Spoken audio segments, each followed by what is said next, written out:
तो जय हिंद बच्चों, आ गए हम सेकेंड वीडियो के पार्ट में, जिसमें हम सेकेंड बुक जो है आपका 12th क्लास का उसका देखेंगे। तो जैसे हम देखेंगे सेकेंड बुक का पहला चैप्टर जो है, जो चैप्टर नंबर 7 आपका होगा, वो है इंटीग्रेशन। इंटीग्रेशन में देखेंगे इंटीग्रेशन का जो है प्रॉपर्टीज है वो, जैसे मान लीजिए एफ एक्स कोई फंक्शन है, ये दिया हुआ है। इंटीग्रेशन का कुछ प्रॉपर्टी है, दो फंक्शन का अगर इंटीग्रेशन प्लस में दिया हुआ है तो दोनों का अलग अलग करके हम जैसे लिख सकते हैं। पहले एक का इंटीग्रेशन करेंगे, उसके बाद दूसरे का। जैसे आपको अगर समझाना हो तो हम बता दें कि यदि कहीं integration of sine x plus cos x d x हो, तो इससे हम integration of sine x d x और plus integration of cos x d x करके हम लिख सकते हैं। ठीक है, वैसे ही दे रहा है कि इंटीग्रेशन ऑफ कहीं के साइन एक्स हो डी एक्स हो, तो हम इसे क्या करते हैं, के को बाहर कर सकते हैं और इंटीग्रेशन ऑफ साइन एक्स कर सकते हैं। ठीक, वैसे ही दे रहा है कि यदि तीसरा नंबर है कि F x d x minus G x d x कहीं इंटीग्रेशन हो इक्वल टू सी हो, तो कांस्टेंट हो, तो हम इसको इस बार ले जाकर माइनस से प्लस में कर सकते हैं। अब देखिए फॉर्मूला देखते हैं इंटीग्रेशन का फॉर्मूला, जो कि बहुत ज़्यादा इंपॉर्टेंट है। तो वही मेन टारगेट तो यही है कि फॉर्मूला ही आपको बता दे। तो ठीक है, इंटीग्रेशन का फॉर्मूला पर चलते हैं, जो कि बहुत ज़्यादा इंपॉर्टेंट है। वो है जैसे दे रहा है एक्स के पावर एन डी एक्स, अगर कहीं पर हो तो क्या होता है, एक्स एन के पावर एन प्लस वन बटा एन प्लस वन प्लस का सी। साइन एक्स का इंटीग्रेशन होता है माइनस का कोस एक्स का इंटीग्रेशन होता है sine x, sec square x का इंटीग्रेशन होता है tan x, cosec square x का integration minus cot x, sec x tan x का इंटीग्रेशन होता है सेक एक्स कोट एक्स का integration minus cosec x, e के पावर एक्स का इंटीग्रेशन ई के पावर एक्स होता है, वन बाई एक्स का इंटीग्रेशन लॉग एक्स होता है, ई के पावर एक्स का इंटीग्रेशन होता है ए के पावर एक्स लॉग ए बेस सी। ऐसे डिफ्रेंसिएशन में क्या होता है, ए के पावर एक्स लॉग ए। तो डिफ्रेंसिएशन इंटीग्रेशन याद रखिएगा, ये बहुत कंफ्यूजन करता है। डिफरेंशिएशन का उल्टा ही इंटीग्रेशन एक तरह से होता है। जैसे साइन एक्स का अगर डिफरेंशिएशन करेंगे तो 1/√1 में से एक्स करते हैं, तो इंटीग्रेशन में 1/√1 में से एक्स स्क्वायर का इंटीग्रेशन करें तो क्या होगा, साइन इनवर्स एक्स। माइनस में करेंगे तो कोस इनवर्स एक्स, फिर 1/1 प्लस एक्स स्क्वायर तो tan inverse x, minus 1/1 plus x square तो cot inverse x, 1/x√x square minus 1 अगर होगा तो सेक इनवर्स एक्स, और माइनस में हो जाएगा तो कोसेक इनवर्स एक्स। dx का अगर इंटीग्रेशन करना होगा तो x प्लस सी हो जाएगा, वर्स सी। ये सभी जगह में जहां सी लिखा है, सी क्या है, कांस्टेंट टर्म है। और देखिए इंटीग्रेशन में u इंटू वी का फॉर्मूला जो होता है वो होता है u integration of v dx minus integration of du बटा dx integration of v dx whole integration dx। ठीक है, ये हो गया आपका इंटीग्रेशन का फॉर्मूला। अब देखिए कुछ इंपॉर्टेंट इंटीग्रेशन होता है जिसे जानना सबके लिए जरूरी होता है। जैसे आपका ये होता है 10x का इंटीग्रेशन। 10x का इंटीग्रेशन क्या होता है, log sec x प्लस सी। cot x का इंटीग्रेशन अब इसे हम और चेंज भी कर सकते हैं, ये log हो गया, और ये sec x को क्या लिख सकते हैं, 1/cos x लिख सकते हैं, cos x प्लस सी। यहाँ से और चेंज करता है, cos x माइनस में चला जाता है ऊपर जाकर, तो ऐसे मतलब अलग अलग करके चेंज कर सकते हैं। ठीक है, अब देखिए cot x का इंटीग्रेशन sin x या फिर 1/cos x, ये भी तो होता है। sec x का इंटीग्रेशन क्या होता है, sec x plus tan x। cosec x का इंटीग्रेशन क्या होता है, log cosec x minus cot x। tan x का integration log sec x plus c। देखिए tan x का इंटीग्रेशन आपको डायरेक्ट फॉर्मूला भी पूछ सकता है, इसीलिए मैं यहाँ पर लिख दिया हूँ। tan x का इंटीग्रेशन निकालने के लिए दे सकता है, 2 नंबर में देगा डायरेक्ट निकालिए, 1 नंबर में तो ये क्वेश्चन इतना में जो 4 है ना, 4 में से एक क्वेश्चन रहेगा ही 1 नंबर में, कोई शक ही नहीं है, चारों में से एक रहेगा, याद कर लीजिए, पक्का रहेगा। और ये देखिए tan x dx जो इसका इंटीग्रेशन करने के लिए बोल रहे हैं, जो होता है log sec x plus c, वो कैसे निकलता है, पहले tan x जो है उसका sin x बटा cos x सबको पता है, और cos x को हम लेट कर लेते हैं z मान लिए, तो cos x को z मान लिए, डिफरेंशिएशन करेंगे तो sin x dx क्या हो जाएगा, dz के बराबर हो जाएगा।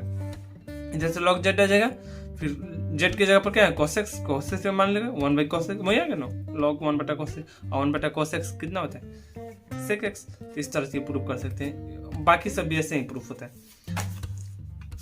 ठीक है, अब देखिए, अब ये फार्मूला देखिए, ये फार्मूला भी आपको त्रिकोणमिति का फार्मूला है, लेकिन बहुत काम करता है इसमें, त्रिकोणमिति में भी काम करता है। जैसे sin 3 थीटा का फॉर्मूला सबको पता होगा, 3 × sin theta minus 3 sin cube theta.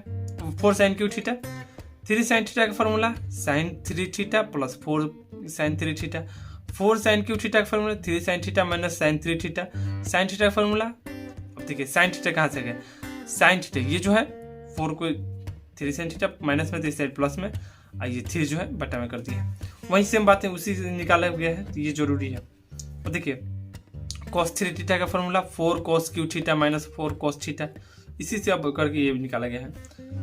तब ये भी फॉर्मूला देखिए 2 साइन ए इंटू कॉस बी अगर होता तो क्या होगा, sign A plus B plus cos A minus B, 2 cos A into sine B, 2 cos A sine B, तो साइन ए प्लस बी माइनस साइन ए माइनस बी, cos ए cos B, cos ए cos में यदि रहेगा, देखिए साइन के साथ ही ये रहेगा ए plus B plus में हो जाएगा, ठीक।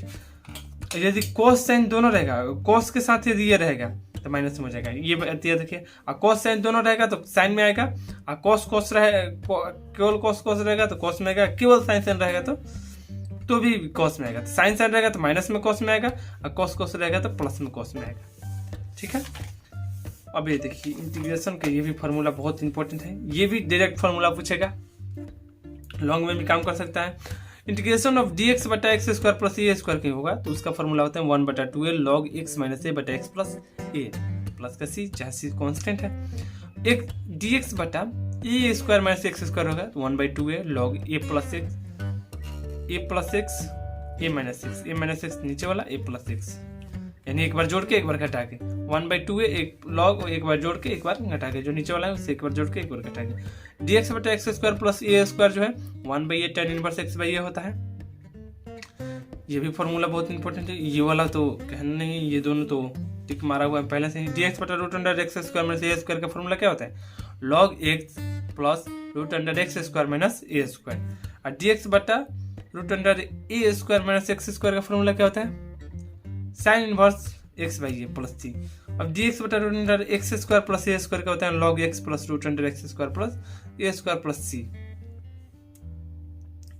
अब देखिए आगे भी है, ये देखिए प्रूफमेंट कुछ किया हुआ है, प्रूफमेंट दिखाने का समय नहीं है, केवल फार्मूला पर बात करेंगे। तो ये देखिए फार्मूला ये देखिए, ये जो होता है 1/x माइनस ए एक्स माइनस बी होता है, तो इसे लेट जब करते हैं मानते हैं तो कैसे मानते हैं, a बटा एक्स माइनस ए बी बटा एक्स माइनस बी, यही 3 गो होता है तो ऐसे करके, एक स्क्वायर में रहता है तो ये जैसे लेट करने के लिए बनाते हैं ना, उस टाइप का ये क्वेश्चन है।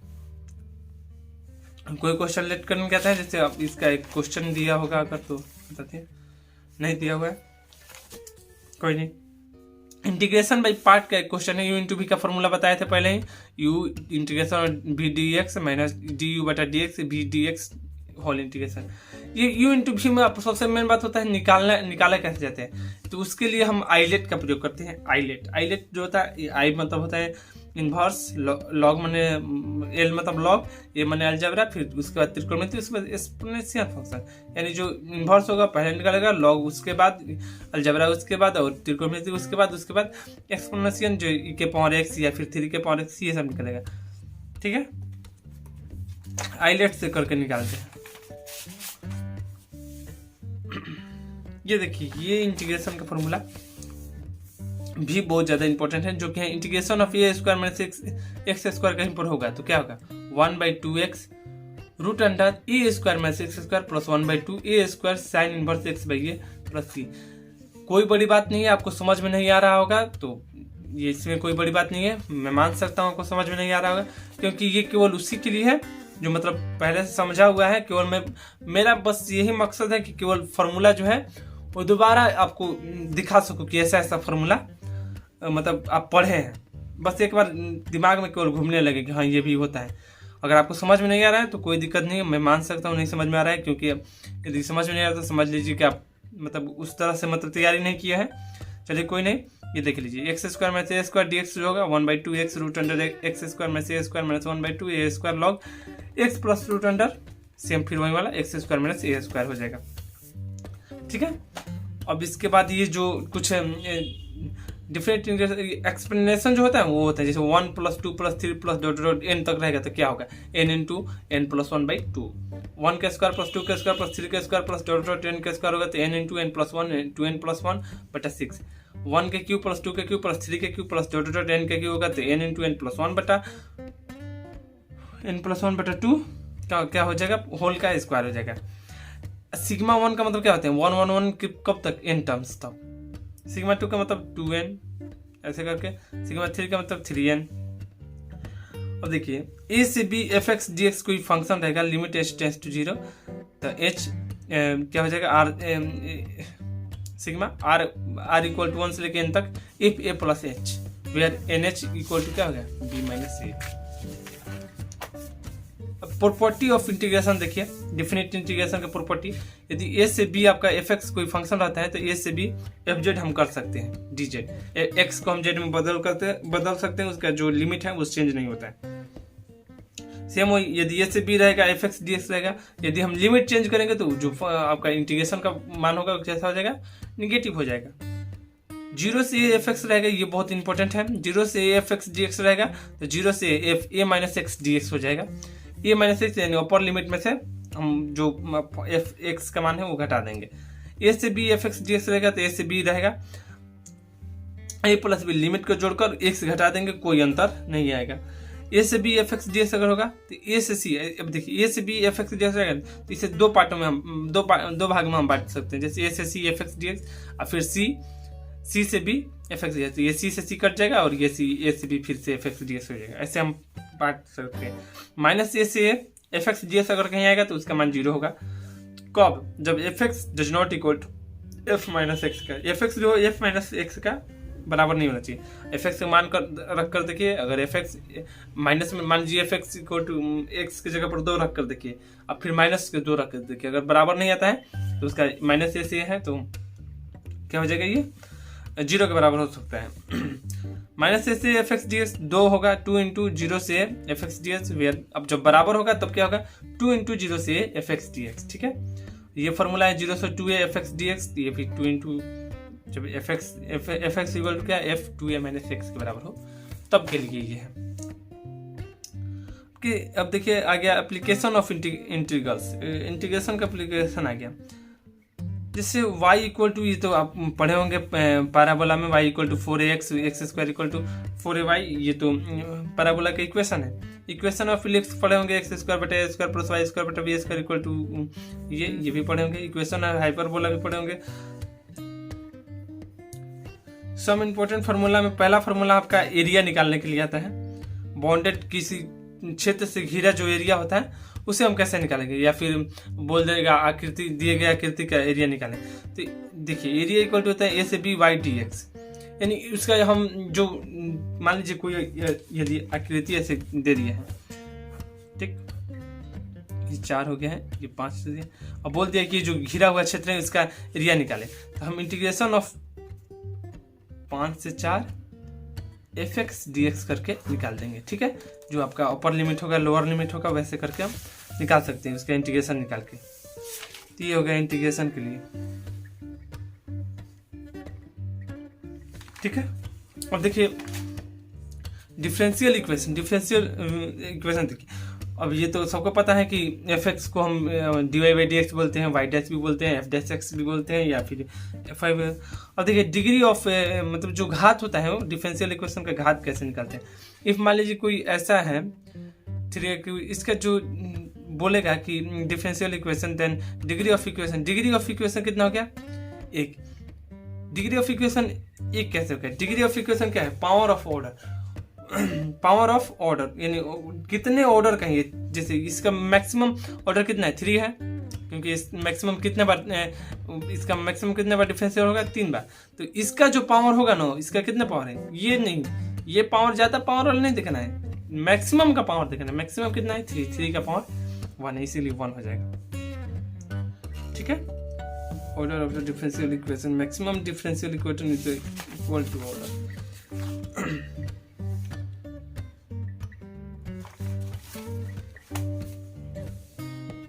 अब देखिए linear differential equation solution of the first linear differential, right the given. देखिए लीनियर डिफरेंशियल इक्वेशन के सॉल्यूशन के बारे में हम बात करते हैं। कोई भी लीनियर डिफरेंशियल इक्वेशन है तो उसके सॉल्यूशन कैसे करते हैं, ठीक है। जैसे यहाँ पर दिखा रहा है पहला स्टेप क्या लेना है, पहला solution of first order linear differential equation में फर्स्ट स्टेप लिखना है, right the given differential equation in the form of dy by dx plus py बराबर q where p and q are constant.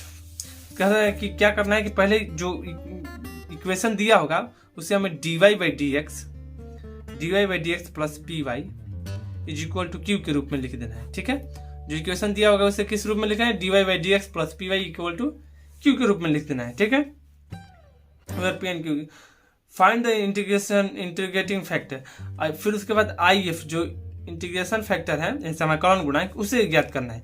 वो क्या होता है, इंटीग्रेशन फैक्टर का formula सबको पता है p dx।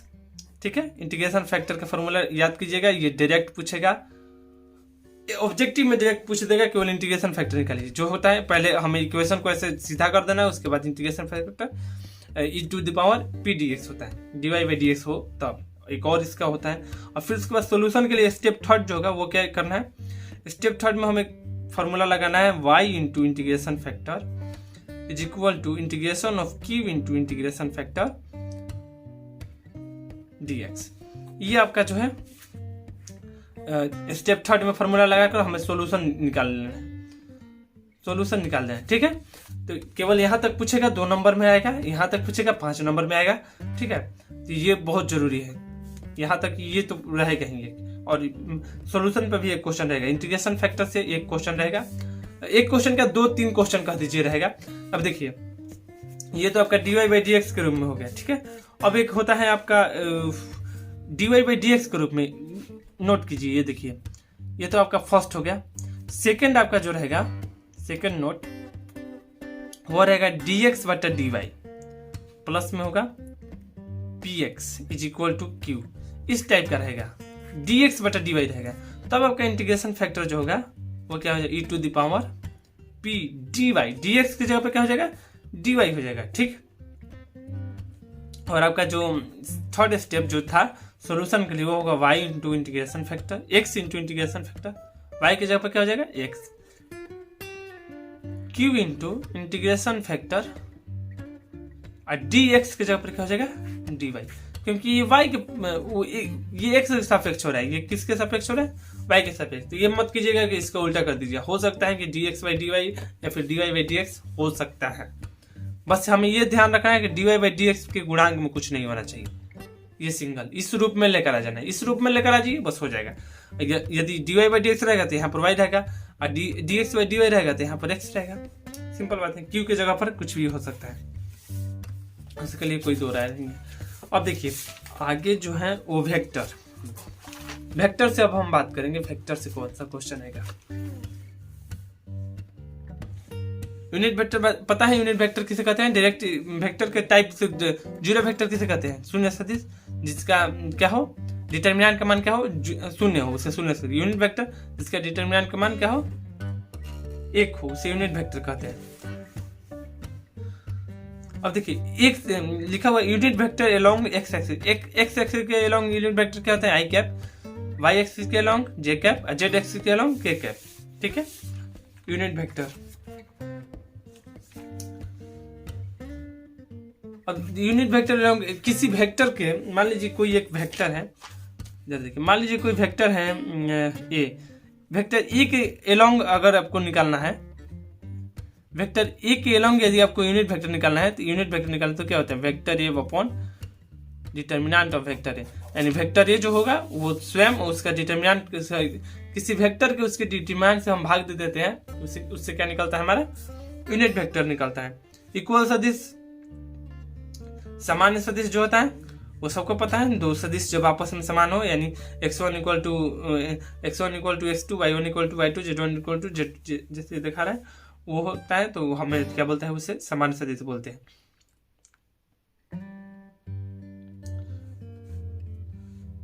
इसका जो हम रेशियो लेते हैं x1 बटा x2, y1 बटा y2, z1 बटा z2 किसके बराबर होता है, इक्वल वेक्टर के लिए 1 के बराबर होता है।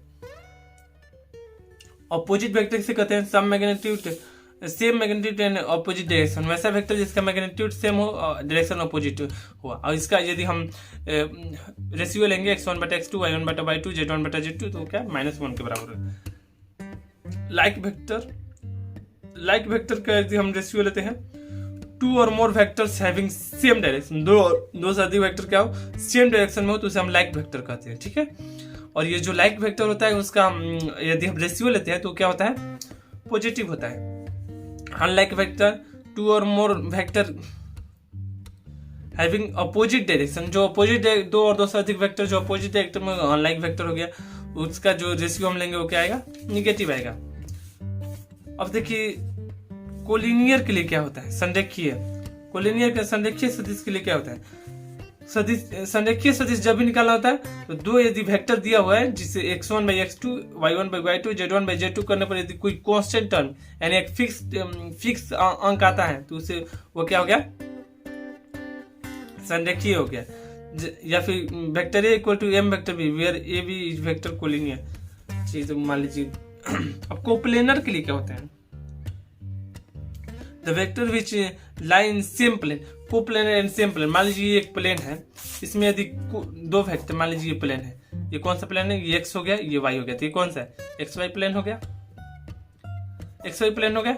अब एक्स वाई प्लेन में क्या कहता है, the vector which lie in same plane. अब इस प्लेन में कोई वेक्टर हो, कैसे हो ये नहीं पता, मान लीजिए वेक्टर ए हो गया, वेक्टर बी, इस यदि इस प्लेन में है तो इसे क्या बोलेंगे, कोप्लेनर बोलेंगे, कोप्लेनर बोलेंगे। ठीक है, कोलिनियर के लिए होगा सेम लाइन पर होता है, सेम लाइन पर, उल्टा हो जाए सीधा हो जाए लेकिन कहाँ रहेगा, सेम लाइन पर। ठीक है, या फिर सेम ऐसे भी हो सकता है, या फिर एंटी पैरेलल भी हो सकता है। 2 vector are always coplanar, 2 vector यदि हम पेज पर लिख देते हैं वो हमेशा क्या होता है, कोप्लेनर होता है। If A and B are 2 non collinear vector then any vector R is the plane of the vector and can be equal to the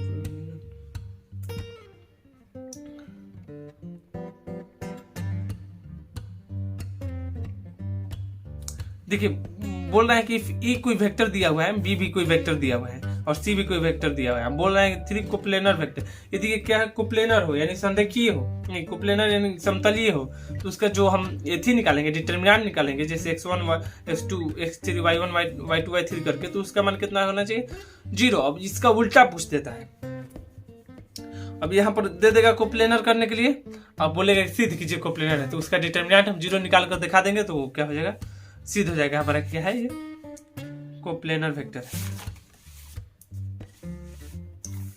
position vector, स्थिति सदिश क्या होता है, पोजीशन वेक्टर जिसे मान लीजिए एक्स वाई प्लेन में दिया है तो एक्स आई वाई जे जो पोजीशन उसका है, किस में ये आई जे क्या पोजीशन बता रहे हैं, I X K, Y N J Y X K, और के जो आएगा डायरेक्शन कोसाइन, ये फॉर्मूला आपको डायरेक्ट मिलेगा, cos square alpha plus cos square beta plus cos square gamma का मान कितना होता है 1, L square plus M square plus N square का मान कितना होता है 1 होता है। एडिशन ऑफ वेक्टर के एडिशन देख लेते हैं।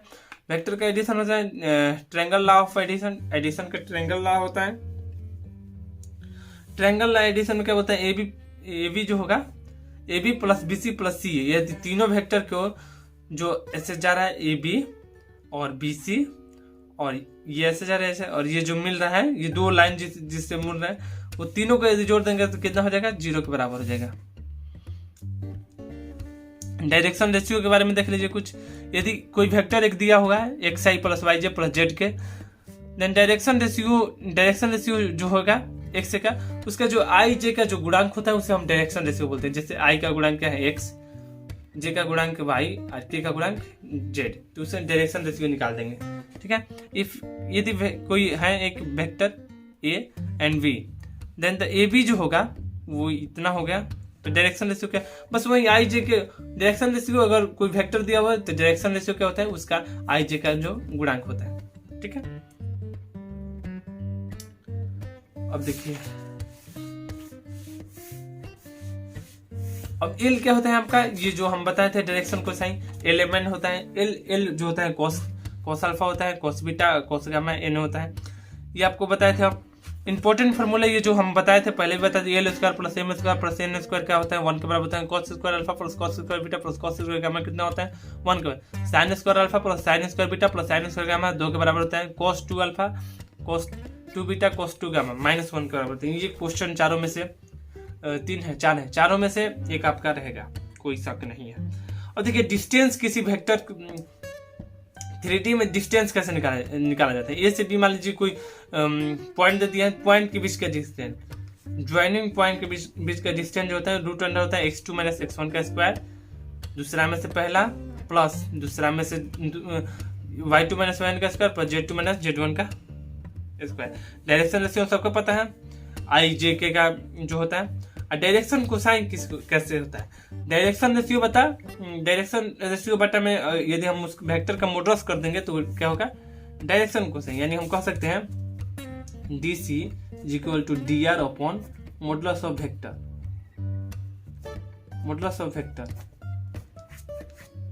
ठीक है। तो dr क्या होगा, डायरेक्शन रेशियो। डायरेक्शन कोसाइन निकालने के डायरेक्शन रेशियो में उसके मॉडुलस से हम भाग कर देंगे तो हो जाएगा डायरेक्शन कोसाइन। देखिए प्रॉपर्टी ऑफ वेक्टरिज्म, वेक्टर एडिशन का जो प्रॉपर्टी होता है कम्युनिकेटिव लॉ का पालन करता है, एसोसिएटिव लॉ का पालन करता है। और सेक्शन खंडन सूत्र, सेक्शन फॉर्मूला देखिए, एक लाइन है जिसपे 2 पॉइंट है ए बी, जिसका ये निर्देशांक है, एक पी बिंदु है काट देता है उसे, ए बी को कितने रेशियो में करता है, m/n में। तो पी का जो निर्देशांक होगा, यानी क्या बोलते हैं उसे, निर्देशांक यानी जो भी बोलते हैं, पी का जो निर्देशांक वो क्या हो जाएगा, mb + na बटा m + n। कैसे, m b वेक्टर मान लीजिए ये b है, इसका जो वेक्टर निकलेगा वो b वेक्टर प्लस n, ये जो वेक्टर a है इसका जो वेक्टर निकलेगा a वेक्टर बटा m + n, जो जिस रेशियो में काटेगा वो। यदि p मिड पॉइंट हो तो vector a plus vector b बटा 2 डायरेक्ट हो जाएगा, उसमें कोई दो राय नहीं है। यदि अब देखिए ये तो इंटरनली डिविजुअल हो गया, और बाहर से अगर डिवाइड करते हैं, जैसे ए बी के बाहर कोई बिंदु पी अगर डिवाइड करता है तो सेम रहेगा, बस क्या हो जाएगा ये चेंज जो माइनस कर जो प्लस में। और देखिए डॉट प्रोडक्ट किसे कहते हैं, डॉट प्रोडक्ट का जो फॉर्मूला होता है a डॉट बी का, वो होता है modulus of vector A determinant of vector A into determinant of vector B cos theta. Dot product में आता है cos थीटा, यहाँ से cos थीटा का मान निकालने के लिए डॉट प्रोडक्ट सेफ रहता है, क्योंकि इसमें ज्यादा लफड़ा नहीं रहता है। a डॉट बी निकालिए, दोनों का डिटरमिनेंट से भाग दे दीजिए तो हमारा cos थीटा का मान आ जाएगा। यहाँ कुछ इंपॉर्टेंट केस हैं, जैसे थीटा अगर 0 हो गया, cos थीटा = 0, तो ये हो जाएगा ए बी होगा 90 डिग्री पर, इसका 0 हो जाएगा, 180 डिग्री पर माइनस में हो जाएगा। If A and B are the non zero vector and A dot B = 0 then A B. यदि ए और बी अगर नॉन जीरो वेक्टर होके ए डॉट बी अगर 0 होके तो कन्फर्म है कि जो वेक्टर ए जो क्या है वेक्टर बी के परपेंडिकुलर है। But the dot product of zero vector with non-zero vector is क्या होता है 0। यदि किसी जीरो वेक्टर से किसी नॉन जीरो वेक्टर का डॉट प्रोडक्ट कर जाए तो क्या हो जाए, 0 हमेशा होगा। If theta is acute angle then A dot B is positive. यदि थीटा को एक्यूट एंगल होगा तो ए डॉट बी अगर निकाल जाए तो पॉजिटिव, और थीटा इज ऑब्स्ट्यूट एंगल तो क्या होगा, ए डॉट बी निकालेंगे तो निगेटिव होगा, ठीक। तो देखिए आई डॉट जे डॉट के डॉट जे कितना होता है, इस सब का मान कितना होता है, 0 होता है। क्यों होता है, क्योंकि थीटा क्या होता है 90 डिग्री, तो आई डॉट आई करेंगे तो ये तो यूनिट वेक्टर है, और cos 90 का मान कितना होता है 0। और देखिए आई मतलब कितना, आई मतलब कितना डिग्री कोण बना है, आई का मतलब 0 या 180 डिग्री कोण बना है, 0 180 डिग्री का कोण बना है। आई जे के यानी सेम से करेंगे तो डॉट कर रहे हैं तो 1 होगा, अलग अलग के कर रहे हैं तो 0 होगा। ए डॉट बी कैसे निकाला जाता है, ए डॉट बी अदिश गुणनफल है, ये जो डॉट प्रोडक्ट होता है कैसा अदिश प्रोडक्ट है, तो डायरेक्ट उसका गुना कर देते हैं x1 x2 आई वाले के साथ, y वाले के जे वाले के साथ, के वाले के साथ। cos थीटा का फॉर्मूला आपको पता चल गया। Length of projection of B along A. अब ये देखिए लेंथ ऑफ प्रोजेक्शन जो था एलोंग, इसमें ध्यान करें किसके एलोंग होता है, एलोंग ए। तो ये तो डॉट प्रोडक्ट होगा, ए डॉट बी तो होगा, लेकिन एलोंग जिसके कहेगा ना उससे हम उसके डिटरमिनेंट से भाग, जैसे यहाँ पर एलोंग ए बोला है तो डिटरमिनेंट ऑफ ए कर दिया है। अगर यही एलोंग बी बोलता है तो sorry determinant modulus of B कर देते। क्रॉस प्रोडक्ट देखिए ए क्रॉस बी का फॉर्मूला सबका पता होगा, A determinant of A determinant of B cos modulus of A modulus of B cos theta, ठीक है। एन कैप क्या है, यूनिट वेक्टर है, जो क्या यूनिट वेक्टर क्या कहते हैं, कौन जिसका बताता है हमें unit vector perpendicular to the B.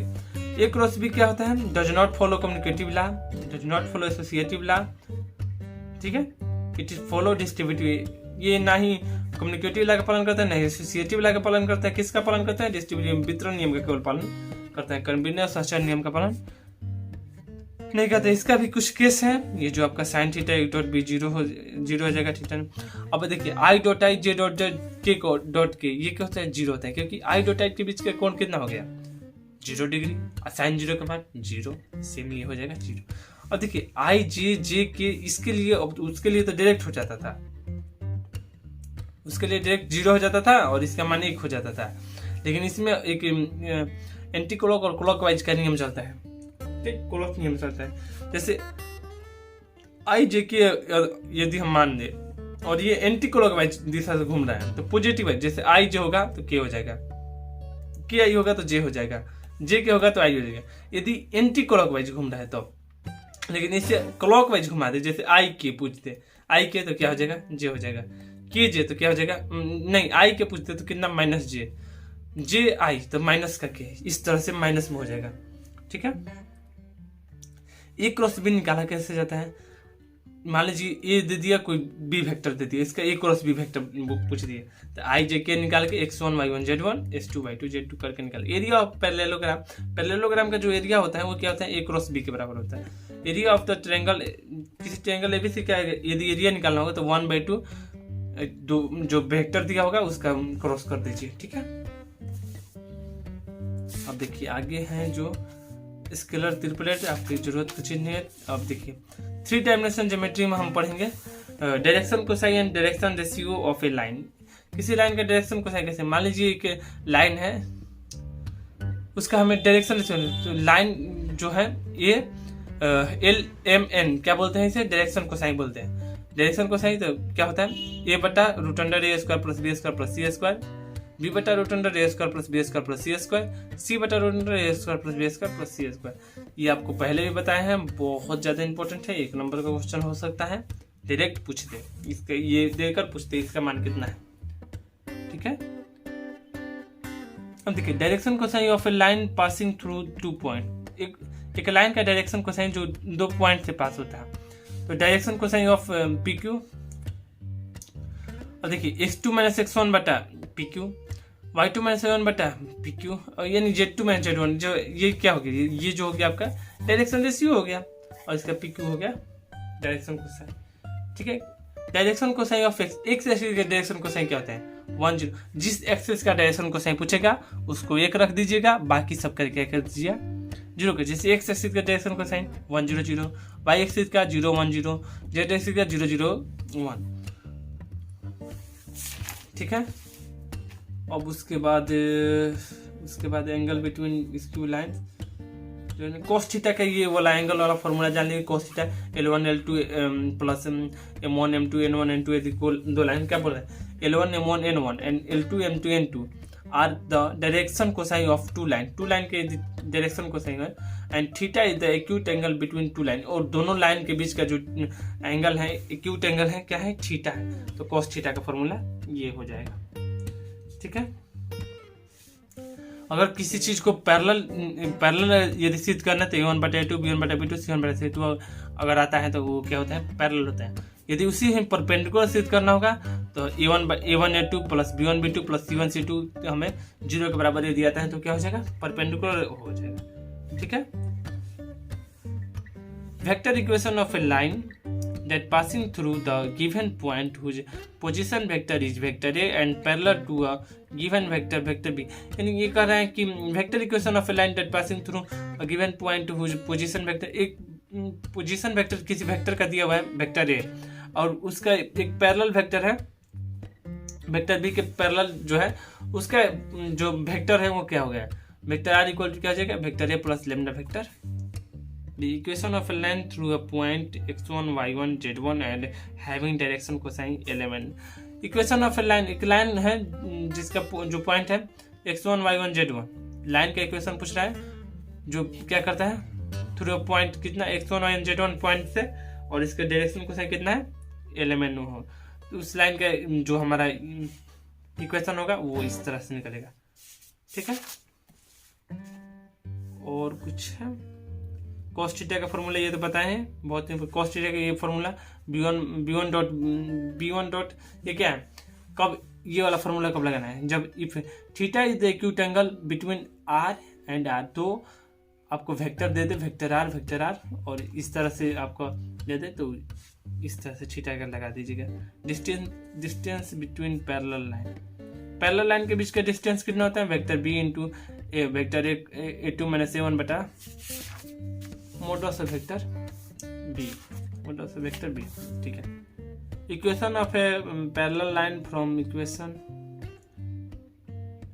अब देखिए equation of a plane perpendicular to a given line with direction ratio ABC and passing through a given point x1, किसी मतलब प्लेन का जो डायरेक्शन रेशियो दे दिया है ABC, उसका एक x1 y1 z1 से पास करता है, तो उसका हमें इक्वेशन निकालना हो तो कैसे होगा, a into x minus x1 plus b into y minus y1 plus c into z minus z1, यानी ये ABC जहाँ क्या है वो डायरेक्शन रेशियो हो, x1 y1 z1 क्या है जिससे वो पास करता है, वो हो गया x1 y1 z1। The angle theta between the planes ax plus by plus cz plus d is equal to 0 and a2x plus b2y plus c2z plus d2 equal to 0 is given by cos theta. मान लीजिए कोई angle है plane के बीच, जो ये plane तो उसके बीच का अगर डिस्टेंस cos थीटा निकालना हो तो ऐसे निकाल सकते हैं, और कुछ नहीं है। चलिए इतना ही था। वीडियो तो जो नया देख रहे होंगे उनको समझ में नहीं आएगा, लेकिन जो पढ़े रहे होंगे उससे जरूर समझ में आएगा। वीडियो का मेन उद्देश्य था बस यही, टाइम आपके पास है नहीं, बस आपका ये जो क्वेश्चन था मतलब जो फॉर्मूला था वो केवल क्लियर हो जाए। मुझे लगता है कि क्लियर हो गया होगा। बहुत सारा अगर कुछ छूटा भी होगा तो बहुत सारा हम छोड़ भी दिए हैं, क्योंकि वीडियो बना रहे हैं, आप भरोसा नहीं करेंगे। वीडियो कितने बजे बन रहा है आपका, देखिए 2 बज गया है, 2:05 हो रहा है। वीडियो 2:05 पर हम वीडियो बना रहे हैं, वो भी रात का। अब देखिएगा, कल सुबह अगर टाइम मिलेगा तो देख कर चला जाइएगा। ऑल द बेस्ट, अच्छे से लेकर आइएगा, पास हो जाएंगे, कोई दिक्कत नहीं है, टॉपर करेंगे, आप ही करेंगे। Thank you.